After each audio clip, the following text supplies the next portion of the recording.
Imagine a patient with acromegaly, months of painful injections, planning life around clinic visits, worrying about every dose, side effects, and insurance insurance denials. Now imagine that treatment could shift to just one pill a day, taken at home, no needles, no clinic trips. That shift is no longer a dream. Palsonify, the first once daily oral therapy for acromegaly, just got FDA approval. Yes, you heard that right. In this video, I'll break down everything US pharmacists, pharmacy students, clinicians, and curious viewers need to know. How it works, what it costs, how access and payers will pay out, what you must counsel, and how this could reshape rare disease in pharmacy careers. You're watching RX Indian Pharmacist. I am licensed pharmacist here. We're good to get to pharmacy knowledge. Alright, let's jump in. What is Palsonify? Let's simply understand. I knew a patient, Maria, diagnosed with acromegaly, who refuses monthly injections and dreams of simpler life. Meet Maria. She is 45, working full-time, recently diagnosed with acromegaly. After years of fatigue, joint pain, and changes in her hand and feet, her endocrinologist offered monthly injections. Fine for some, but Maria worries about pain, peaks, troughs, and scheduling. Now here comes Palsonify. Generic short name is Paltusotine. Approved in September 2025, it's the first once daily oral pill for adults with acromegaly in the US. Mechanistically, Palsonify is a non-peptide somatostatin receptor type 2 agonist. Instead of an injected peptide, this is a small molecule that selectively targets SS2 receptors 4000x selectivity versus other receptor types to suppress excess growth hormone and lower insulin like growth factor 1, commonly known as growth factor 1, abbreviated as IGF-1. In clinical trials, Pathfinder 1 and Pathfinder 2, Palsonify showed the ability to maintain or restore IGF-1 level. For example, in patients switching from injectable therapy, 83% maintained biochemical or control versus 4% for placebo. In treatment-naive or restarting patients, 56% reached normal IGF-1 versus 5% in placebo. The recommended start is 40 mg once daily, taken with water or an empty stomach, at least 6 hours after the last meal and 1 hour before the next. If tolerability is an issue, it may be temporarily reduced to 20 mg. After 2 to 4 weeks, physicians may up-titrate it to 60 mg once daily based on IGF-1 responses. Now let's understand what are the common side effects observed. Those are diarrhea, nausea, abdominal pain, decreased appetite, bradycardia, hyperglycemia, gastric disturbances. Warning flags: risk of gallbladder disorders. Example, cholestasis, effect on glycemic control, both hyper and hypoglycemia, slower heart rate, malabsorption of fats, and potential vitamin B12 changes. Bottom line, for Maria and patients like her, Palsonify promises to shift the paradigm from injections to a pill with clinically meaningful control in a tolerable safety profile. But as with new therapy, the real world will unfold with new nuances. Let's now walk into Sarah's pharmacy. John, a patient referred by his endocrinologist, arrives with a script for Palsonify. But John's insurance is baking. Why? Because new drugs, especially in rare diseases, often face formulary exclusions, high cost, step therapy, or rejection by pharmacy benefit managers. Pricing.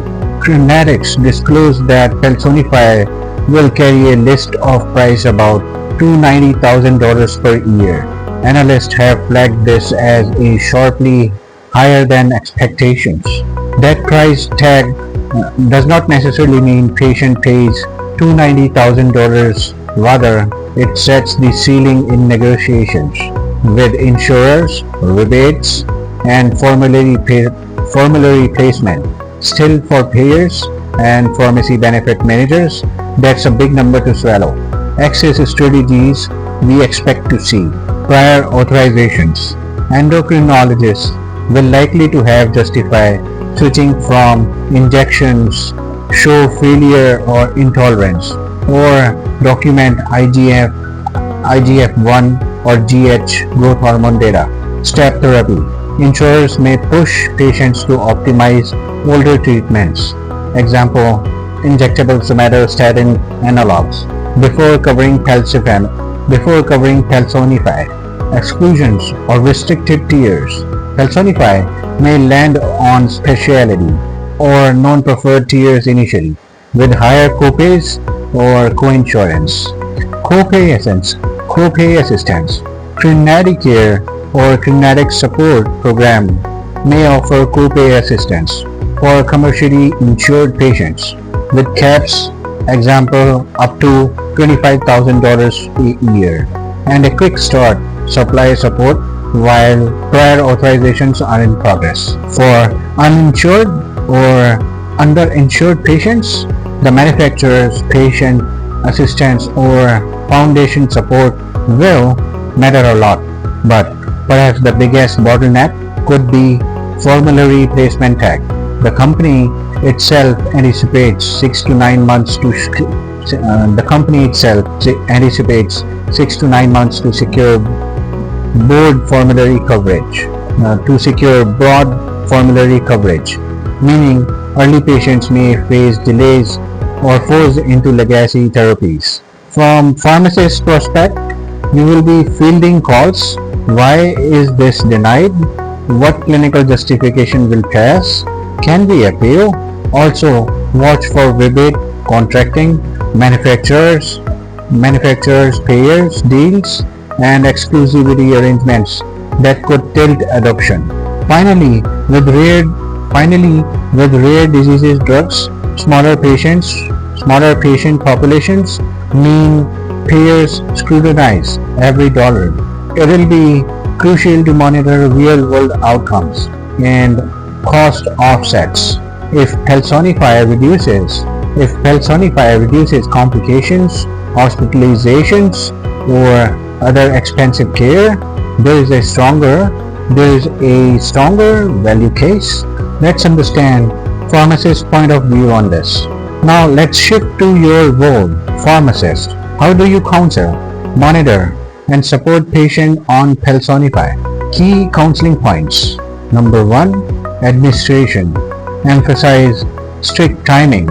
Empty stomach, less than 6 hours after food, 1 hour before next meal.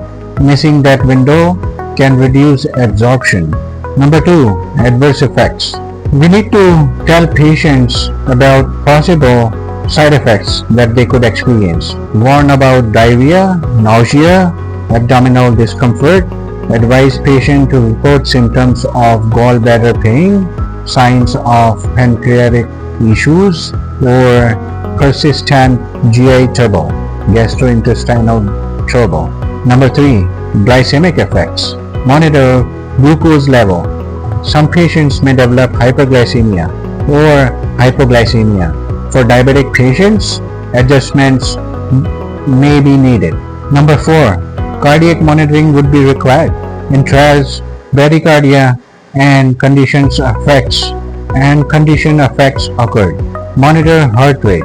Ask patients to get done ECG if clinically indicated.